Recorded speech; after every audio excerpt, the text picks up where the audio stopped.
This day has come and we finally get to see what Logitech has been working on for 3 years. In this short review I will take a look at the Logitech Pro X Superlight 2 and compare it to the original Superlight. By the way, I did a review of the original Superlight just 2 months ago, which you can find in the tooltip in the corner. So I'm not going to repeat some of the aspects, they are the same in this mice. I will say right off the bat that the mice are identical in shape and size. Superlight 2 is now 3 grams lighter, but as paradoxical as it sounds, it feels heavier. Maybe it's because of the changed weight balance.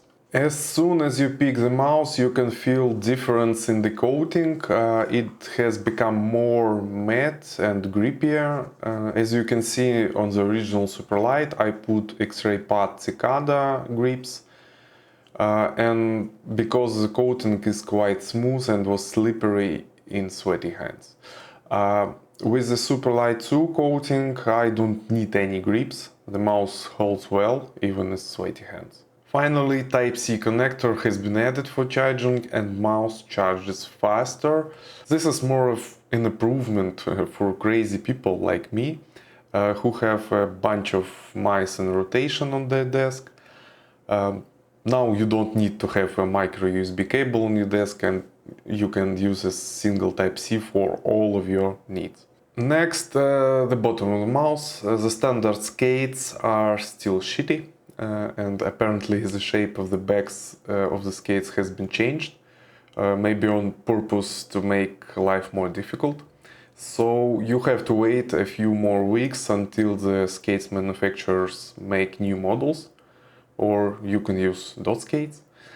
In general, you can use a standard skates, but you'll have to suffer for a few days until break-in period.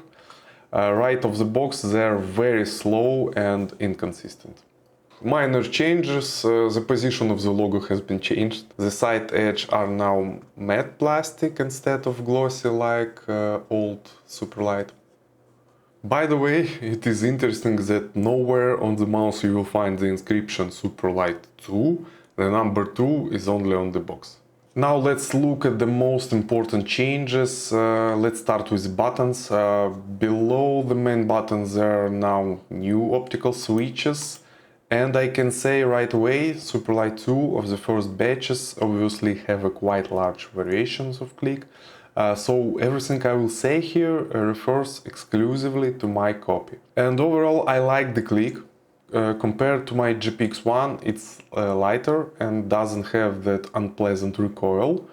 Although I've seen other reviewers have a completely different opinion, but personally I find the click much easier with these new switches. I'll note here that my GPX1 is from a fairly fresh batch. The red variant was released not so long ago and I bought this mouse only 2 months ago.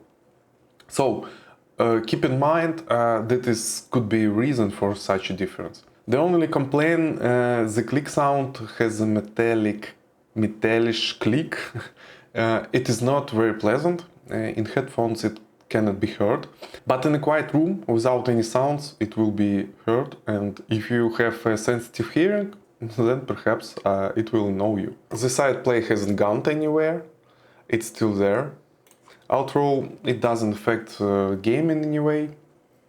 The side buttons have become a bit more responsive, but there is hardly any noticeable difference, and pre-travel has decreased by a millimeter or 2 at most. The wheel become too light, scrolling become almost without feedback, and I even had cases of accidental scrolling, which was not very pleasant. Especially in Valorant, when I start jumping in front of the enemy instead of shooting.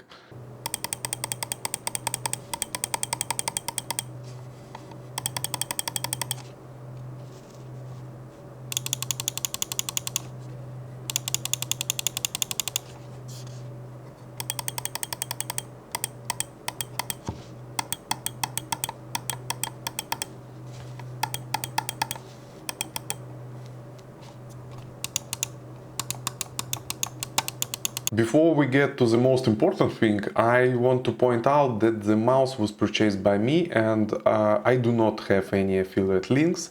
I do this review purely out of personal enthusiasm. So the best reward for me will be your subscription to my channel and my Twitter. The link will be in the description below. It really motivates me to make more cool videos for a better audience. Okay, let's move on to the main advantage of this mouse. Sensor and 2K Hz polling rate. I spent a few days in the aim training comparing the GPX1 and GPX2, and I can say for sure that the new sensor is very good. It is noticeably better than GPX1.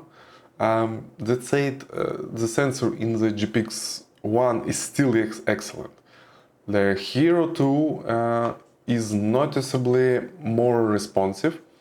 I'd even say it's better than the wired mode in GPX1. I also didn't notice any difference when comparing it to 4K mice, which also speaks to very good to new sensor. This is without a doubt the main advantage of the Superlight 2. Everything else is secondary. And I almost forgot, the battery life is expectedly good.